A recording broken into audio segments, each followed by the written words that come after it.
हाय बच्चों, एक बार फिर से स्वागत है आपका हमारे चैनल ज्ञान विद राजीव पर। अब इसके बाद आते हैं प्राइम एंड कंपोजिट, भाज्य और अभाज्य। बहुत ये संख्याएं बहुत समस्या देती हैं, याद ही नहीं रहता कि कौन सी भाज्य है, कौन सी अभाज्य है, कौन सी प्राइम है, कौन सी कंपोजिट है। ठीक है, ये हमेशा कंफ्यूज करती हैं कि इवन ऑड क्या होती हैं और प्राइम कंपोजिट क्या होती है। बच्चों को हमेशा कंफ्यूज करती हैं, तो इस कंफ्यूजन को दूर करते हैं। अभी आपने इससे पहले इवन ऑड समझ ली, 2 से डिविजिबल होने वाली इवन, 2 से ना डिविजिबल होने वाली ऑड। अब आते हैं प्राइम और कंपोजिट। प्राइम नंबर कौन से होते हैं, कंपोजिट नंबर कौन से होते हैं। तो 1 2 3 4 5, 1 2 3 4। अब आता है नंबर 5। नंबर 5 पर प्राइम नंबर सबसे पहले पहचानते हैं। प्राइम नंबर्स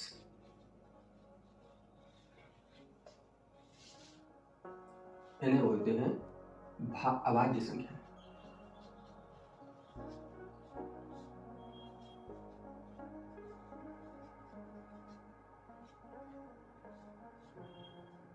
अभाज्य संख्या,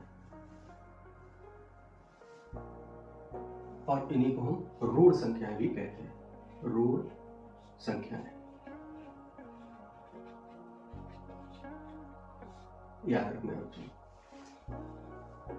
अभाज्य संख्याएं या फिर ऋण संख्याएं क्या होती हैं।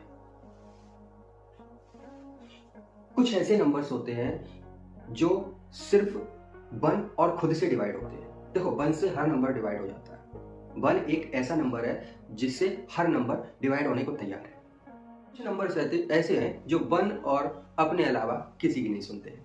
ठीक है, तो ऐसे ही नंबर ऋण नंबर कहलाते हैं या फिर प्राइम नंबर कहलाते हैं। पहले फैक्टर को समझते हैं। बेटा यहां ध्यान से देखना, 3 और यहां देते हैं 4। पहले इनको ध्यान से समझते हैं। 3 किस किस के टेबल में आता है, तो 3 हम जानते हैं 1 के टेबल में आता है, और 3 इसके अलावा 3 के टेबल में आता है। यानी कि 2 ही ऐसे नंबर हैं जिनसे ये 3 कट सकता है या 3 डिवाइड हो सकता है। इनको क्या बोलते हैं, तो बेटा इनको 3 के फैक्टर बोलते हैं। क्या बोलते हैं, फैक्टर। हर संख्या के कम से कम 2 फैक्टर अवश्य होते हैं 1 को छोड़ के। अभी बताएंगे, इसीलिए 1 को न तो प्राइम और न ही कंपोजिट की कैटेगरी में रखा गया, इसको बाहर ही रखा गया। 1 न तो प्राइम नंबर है न ही कंपोजिट नंबर है, ये याद रखना। तो यहाँ देखिए 3 1 और 3 से कटता है, इसलिए 1 और 3 इसके फैक्टर हो जाएंगे। हर संख्या के एटलीस्ट 2 फैक्टर होते हैं, अब 2 से ज्यादा हो सकते हैं। तो जिनके केवल 2 ही फैक्टर हो, जो 1 और खुद से डिविजिबल हो यानी विभाजित हो, तो उन्हीं संख्याओं को हम प्राइम नंबर बोलते हैं। अब आ जाइए 4 पे। 4 किस किस के टेबल में आता है, 1 के टेबल में आएगा, 2 के टेबल में आएगा, 4 के टेबल में आएगा। देखिए इसके मोर देन 2 फैक्टर है, यानी कि 2 से ज्यादा फैक्टर है। और जिस संख्याओं के 2 से ज्यादा फैक्टर होते हैं वही संख्याएं कंपोजिट नंबर कहलाती हैं। जिन संख्याओं के 2 से ज्यादा फैक्टर हो वो कंपोजिट नंबर कहलाती हैं। जिनके केवल 2 ही फैक्टर हो, जो 2 ही संख्याओं से केवल कटे, एक 1 से और एक खुद से, तो उन्हीं को हम प्राइम नंबर बोलते हैं। ठीक है, तो आइए इसको डिफाइन करते हैं। The numbers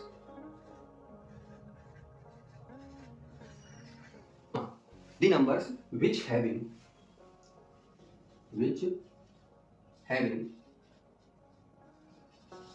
only 2 factors।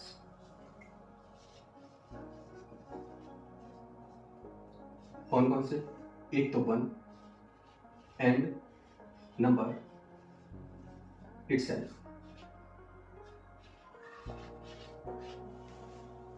The numbers which having only 2 factors, वैसे नंबर जिनके केवल 2 ही फैक्टर होते हैं। जैसा कि हमने बताया, कम से कम 2 फैक्टर हर नंबर के होते हैं 1 को छोड़ के।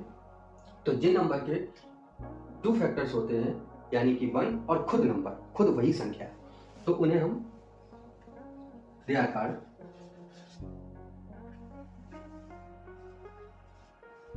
Called prime numbers. Prime numbers Hindi में डिफाइन करते हैं इसको, वे संख्याएं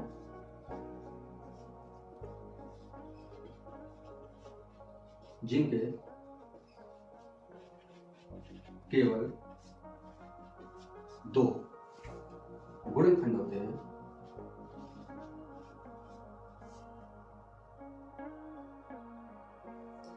वे संख्याएं वे संख्याएं जिनके केवल दो गुणनखंड एक और स्वयं संख्या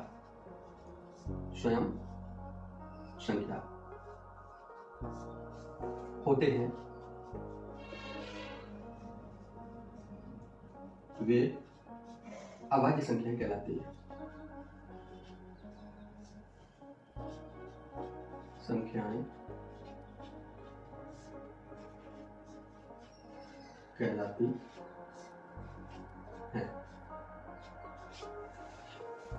ठीक है, वे संख्याएं जिनके केवल दो ही फैक्टर होते हैं, एक तो 1 और एक खुद संख्या, वही प्राइम नंबर या अभाज्य संख्या कहलाती है। अब आते हैं जल्दी से प्राइम नंबर के बाद composite numbers. 6 number composite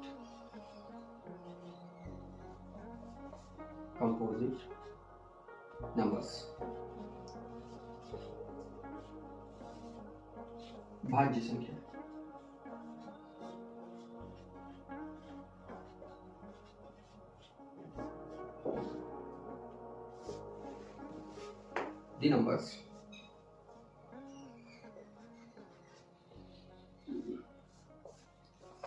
The numbers which having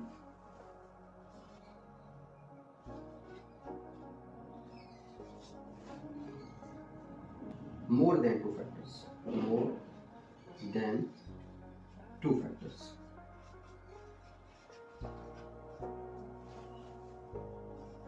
are called composite numbers.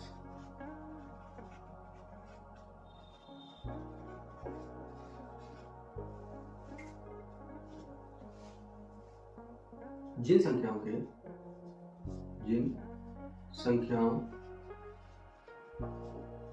के दो से अधिक गुणनखंड हो,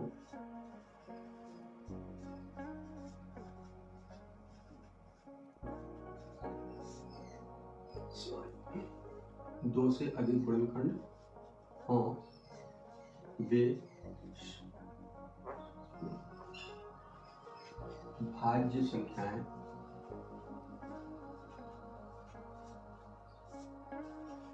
कहलाती हैं।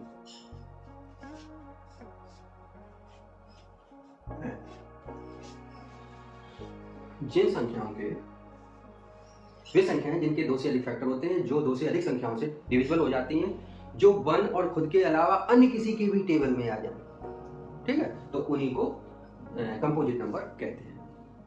अब आ जाइए कुछ एग्जांपल कंपोजिट नंबर के। इधर इसके एग्जांपल रह गए, इनको देख लो। एग्जांपल्स प्राइम नंबर के एग्जांपल। तो सबसे पहला प्राइम नंबर जो होता है वो 2 होता है, बहुत इंपॉर्टेंट है, कई बार इस पे क्वेश्चन बनता है। अभी बताइए, 2 होता है, 3 होता है,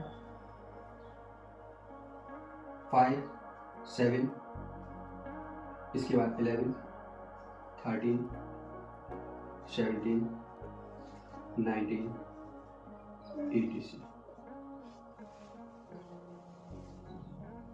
ये इसके एग्जाम्पल। अब आ जाइए कंपोजिट नंबर एग्जाम्पल्स। सबसे छोटी कंपोजिट नंबर, सबसे छोटी ऐसी संख्या जो 1 और खुद के अलावा और किसी से भी कटे।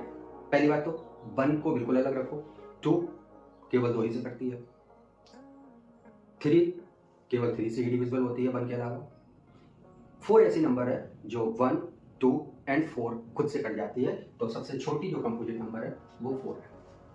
4 के बाद अगली कंपोजिट नंबर है 6, 8, 9, 10, 12, 14, 15, 16, 18,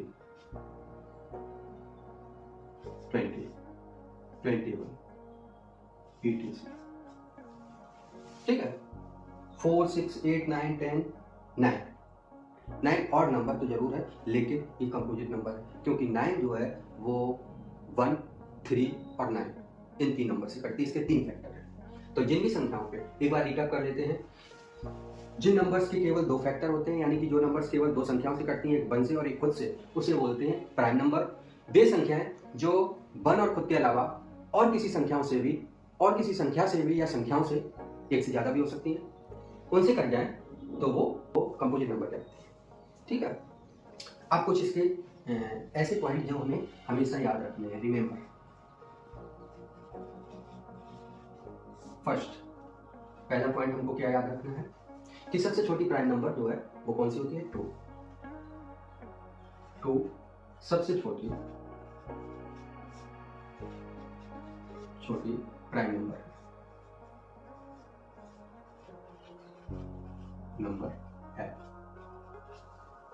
दूसरा पॉइंट कि आपने देखा होगा जितने भी कंपोजिट नंबर है, 2 को छोड़ के सारे और हैं।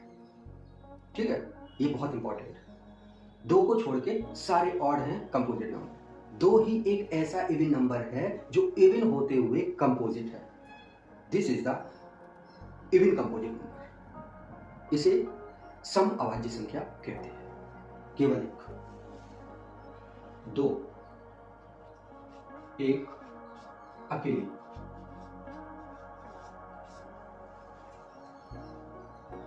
Even composite number, even prime number है।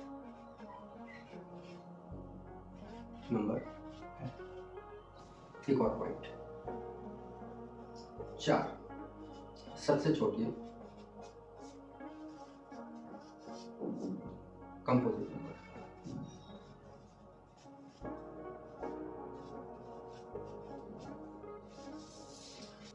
दो सबसे छोटी प्राइम नंबर है।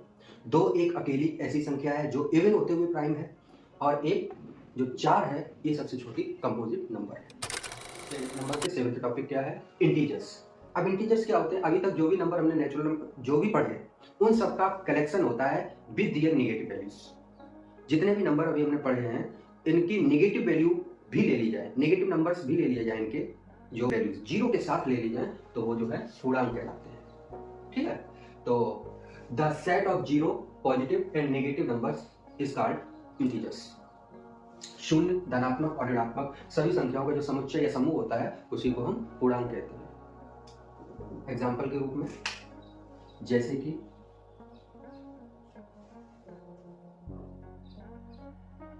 1, 2, 3, 4, 5 ... are positive integers। ये सभी धनात्मक पूर्णांक है।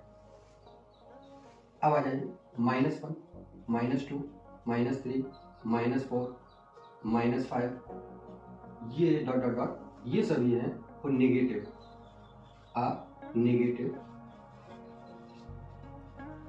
इंटीजर्स। ठीक है, अब आ जाइए जीरो, छूटा हुआ है इसमें। तो जीरो जो होता है, जीरो पॉइंट याद रखो, ये पॉइंट और ये जीरो इज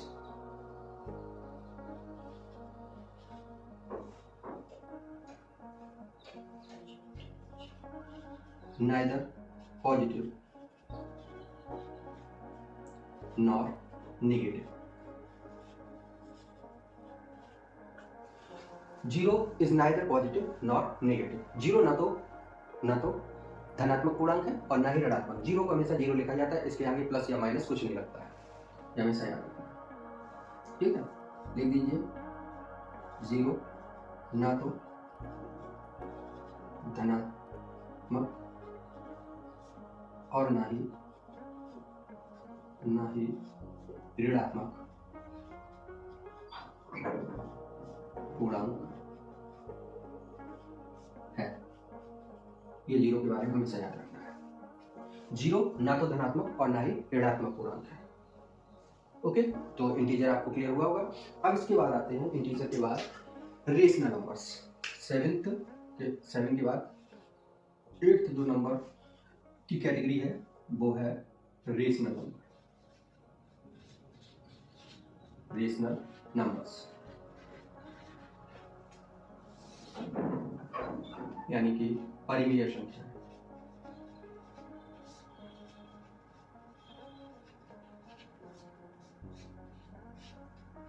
ये दोनों ही ऊपर नीचे वाले टॉपिक जो है 7th क्लास के लिए important. Numbers, the numbers which can express in the form of p by q, यानी कि न्यूमरेटर बाई डिनोमिनेटर। ठीक है, the numbers which can be expressed in the form of p by q are called rational numbers, rational numbers।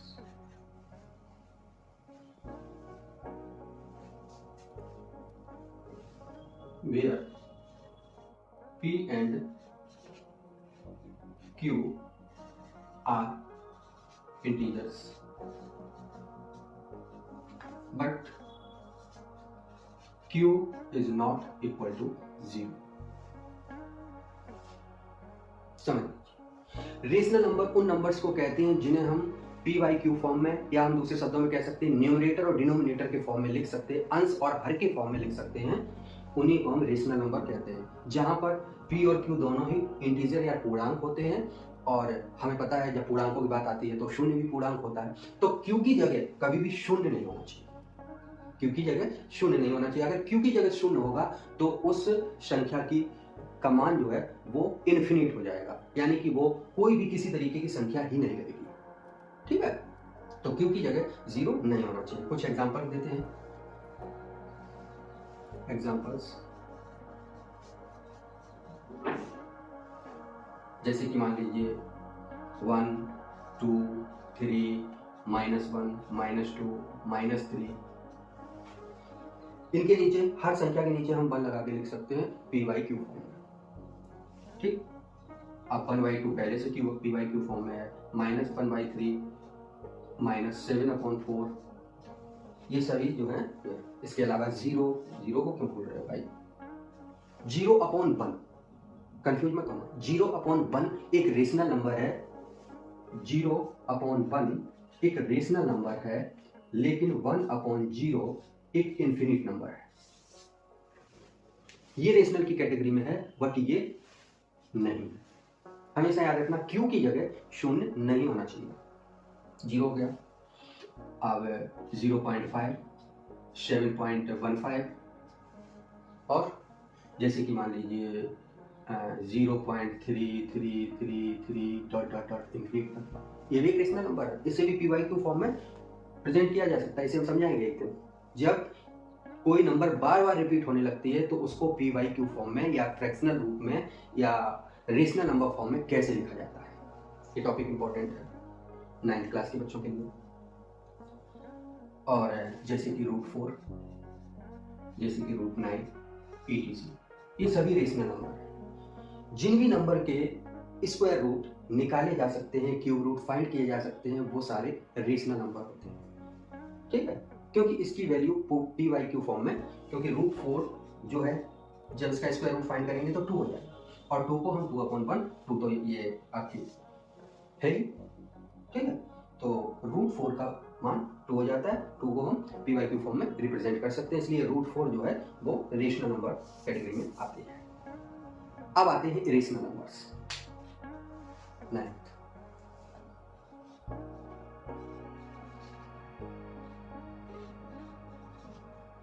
Irrational number.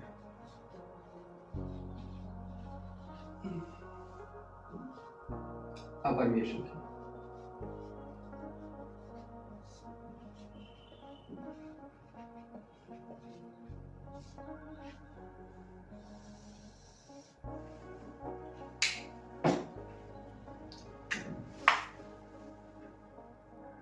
Numbers which can't be expressed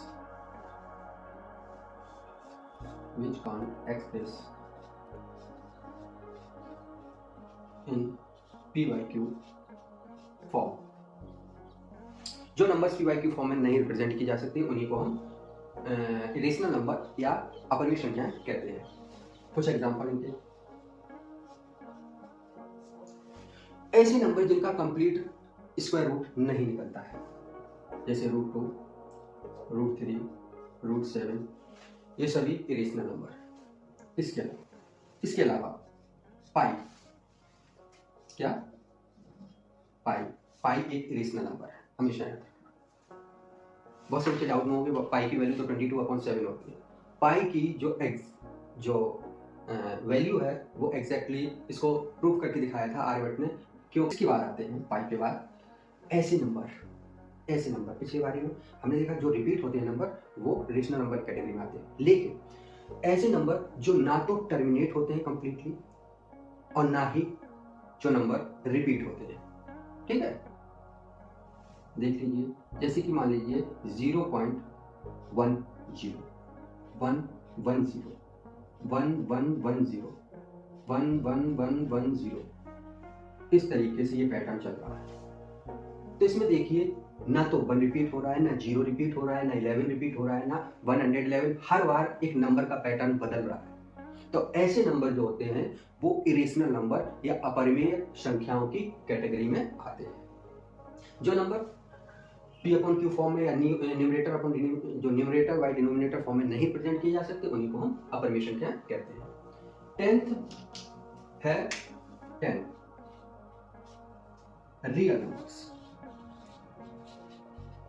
real numbers के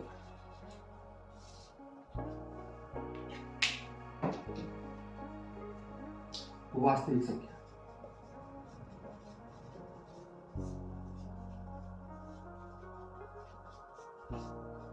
इसे ऐसे समझ सकते हैं भैया, जो अभी तक हम पढ़ रहे थे वे सब वास्तविक संख्याएं ही थी, ठीक।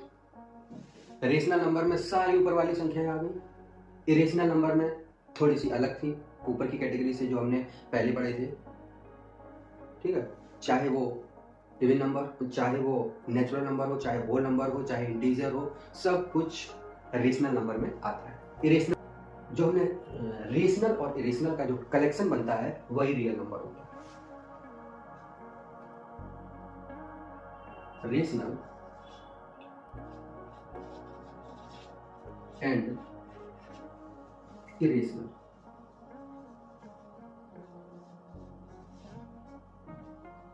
are rational and irrational numbers togetherly are called real numbers। भैया रेशनल और इरेशनल को एक साथ ले लिया जाए तो बोला जाता है रियल नंबर्स या वास्तविक संख्याएं। क्या हिंदी में समझेंगे इसको? परिमेय व अपरिमेय संख्याओं को वास्तविक रूप से सामूहिक रूप